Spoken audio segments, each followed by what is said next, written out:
Welcome back to Outdoors with Larry Ray on ESPN 790 AM. Brought to you proudly by Sportsman's Warehouse and the Tennessee Wildlife Resources Agency. Hey, good Saturday morning. Welcome back to Outdoors with Larry Ray. And as we called it, the fastest 90 minutes of radio. Ron Wong is sitting over there. Absolutely. He doesn't even have time to take a nap. No. You know, I mean, he's or he's get a snack. No, and his chair is getting taller over there. I think he's wrapping it up. But, hey, we've rolled through one more segment to go. And this, of course, we are featuring an organization. We save the best to last. Yeah, well, that's for sure. And right. Yes, I've been a part of this organization as soon as I became the outdoor editor of the Commercial Appeal.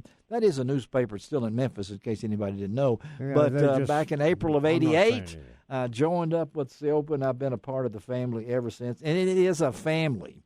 It is a family. Absolutely. And this young lady that's coming on with us right now is the heartbeat of the SEOPA family. Brains and heartbeat. Yes. And she's coming up on almost 20 years of keeping this job. I didn't know she was that old. Well, me and her can go back. You want to talk? No, we don't want to talk about No, we're not. No. Well, life before SEOPA. We won't get into that. But talented person, and, of course, that's our good friend Lisa Snuggs. She is the executive director of SEOPA. Good morning, Lisa. Good morning. Thanks for having me. Well, we have saved you, as Ron said, for last on this salute. The best for last. SEOPA coming to Oxford, and I've had to tell people 3 times it's not England, so don't make your trips to England. You know, Oxford, Mississippi, starting next week, Wednesday through Saturday, based out of the Hampton Inn, the Convention Center, and of course a lot of events going on, as Ron has talked about, and Jack Wells has talked about, some fishing trips and other things. Talk about SEOPA coming to Oxford, Lisa, and tell us about that transition and what are you hoping happens in Oxford?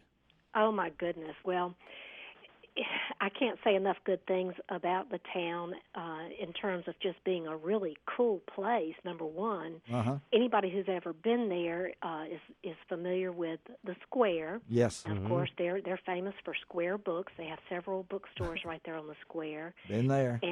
And the best restaurants you could hope for. Well, Ron knows that. Yeah, he's part owner in all of them, I think. So I've invested in every one of them. He's the cup-bearer. He tastes every food every to make sure. One of them. I believe it. And, okay. We're just going to have a great time.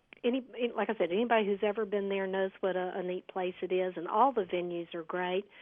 We're going to be out at Wild Rose Kennels. Yes. I'm so looking forward to that. Anybody who loves dogs will enjoy that. Did you know they have 150 UK labs out there? Yes, I do. Well, I knew it was over 100, and I know that you've got to go, and that's part of the showcase of putting this thing together. But at the same time, I know the Southern draw. We're excited here. I know I've talked to people who are really excited about coming to Oxford. So tell our listeners exactly what is the Southeastern Outdoor Press Association.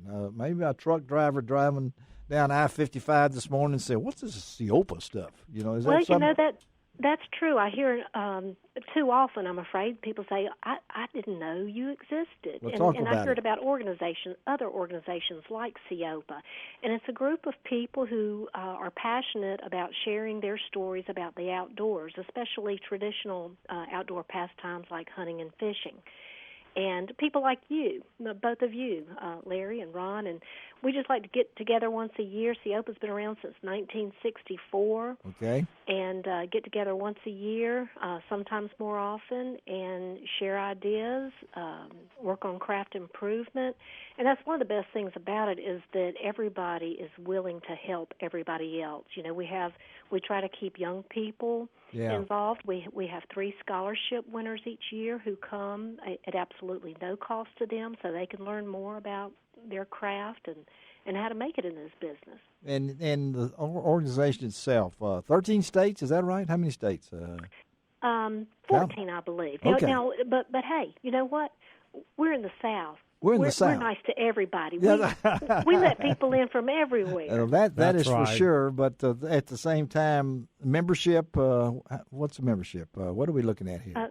For media members such as yourself, you're talking about the cost of membership. No. How many? How many? Oh, how many? Yeah. I was just running some numbers. As a matter of fact, we have about 360 That's what total I thought. members. Yeah, over 360. Does that include corporate and that includes about 124 corporate members. Wow, okay.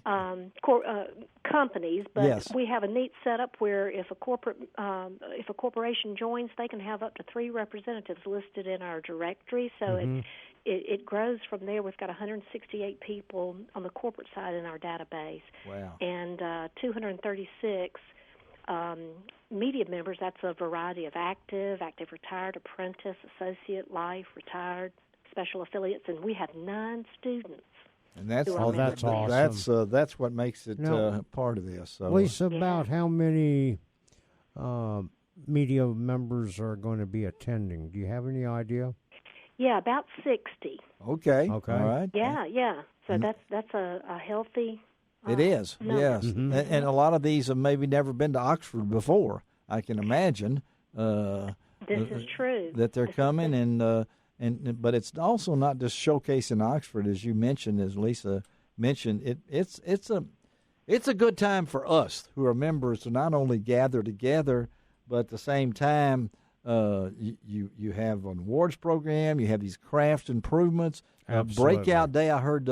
I think Kevin mentioned that, and probably everybody was listening saying, what are they getting out of jail card or something, breakout day. I mean, what is that? We're locked in Oxford and we can't get out. But that's a day that you, I guess, how would you describe breakout day? Well, we go outside and we have hands-on experience with the corporate members with their wares, anything new they're wanting to promote to the media. And we also have this year, we're incorporating our tourism showcase into breakout days so that we can all be outdoors together. And we'll have a couple of the dog seminars there at Wild Rose at the same time. And, okay, and that's of course, we're going to have a fish fry sponsored by TTI and Alabama Black Belt Adventures Association. Got to have fish. fish.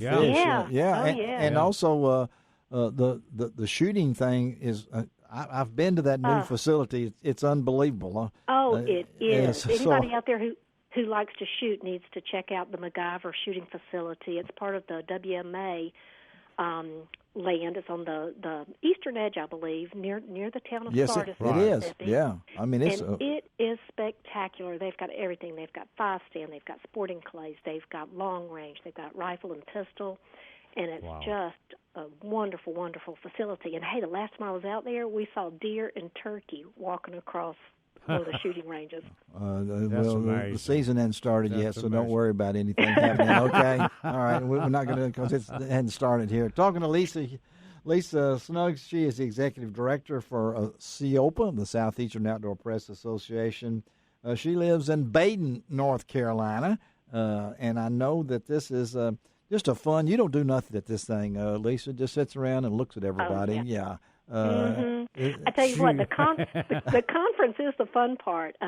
Right now, I'm somewhere between exhausted and running on adrenaline. But when we get to Oxford, that's when the real fun begins. That's easy compared to the prep work. Well, I know that it's an event that's not only it brings all of us together as a family, as I talked about.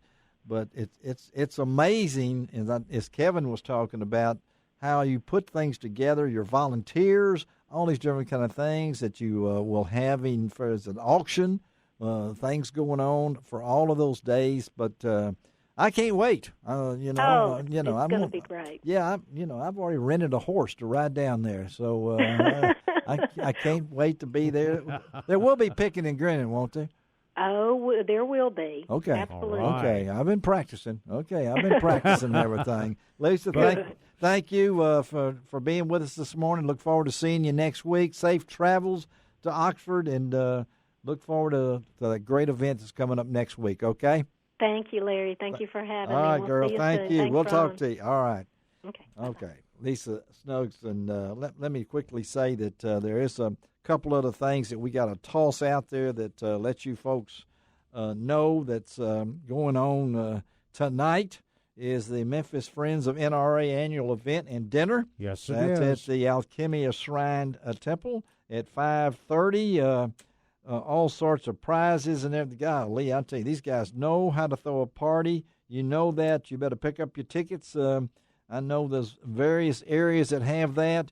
And also, don't forget now, the Tennessee Wildlife Resources Agency is trying to get your comments for the 2020-21 waterfowl and other migratory bird hunting regulations. And they'll take your comments starting October the 21st through December the 2nd. That is next year's comment period. I want to throw that in there. Ron, I know next week we'll be talking to some surprise guests. I'm not even going to tell you who it is, but I got one that's going to really shock you on next week. I can't wait. I can't wait. And then I got to let you, before we let you go, how can I not talk about fishing? The cold front has come through. The weather is, we're expecting a little rain maybe on Monday, but temperatures are getting on down. The water temperature is finally getting now are in the low 70s, high 60s. Okay.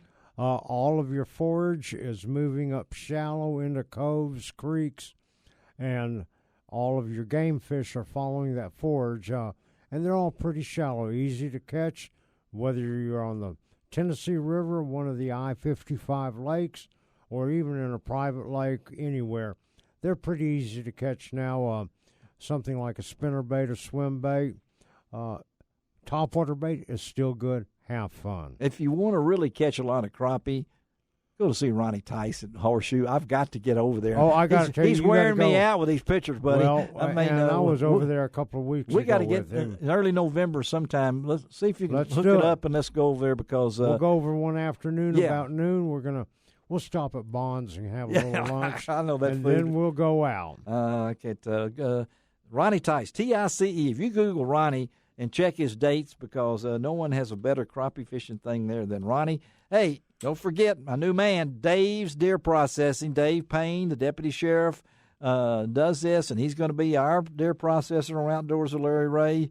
That's Dave Deer Processing, Dave Payne. And don't worry, somebody said I thought I'd divorce Scott Stengel. No, I have not. Scott's just not doing it this year. That's right. Okay, so check out that. And we better leave because Ron's getting a call from his bondsman downtown, I think. So we better get out of here. Ron, you okay? I'm doing good. All right, Ron's the only guy that gets calls early in the morning like this. It's probably Social Security or something, or maybe AARP.